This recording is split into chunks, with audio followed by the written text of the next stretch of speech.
वज़ीर आला के प्रोटोकॉल स्क्वाड की गाड़ी ने बच्चा रोन डाला। DTTV रिपोर्ट के मुताबिक वज़ीर आला पंजाब सरदार उस्मान बज़दार के प्रोटोकॉल की गाड़ी ने बच्चे को टक्कर मारकर उसे शदीद जख्मी कर दिया। बच्चे की शनाख्त वसीउल्लाह के नाम से हुई है, जो मदरसे में तालीम के बाद घर वापस जा रहा था कि अचानक वज़ीर आला पंजाब के प्रोटोकॉल में मौजूद एक गाड़ी ने उसे टक्कर मारकर जख्मी कर दिया।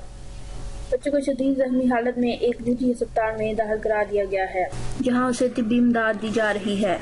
वज़ीर आला की आमद के बाद प्रोटोकॉल गाड़ी सियालकोट से वापस लाहौर जा रही थी, जबकि गाड़ी का नंबर LZD 6254 है। प्रोटोकॉल गाड़ी के ड्राइवर की शनाख्त रऊफ सुबहानी के नाम से हुई है।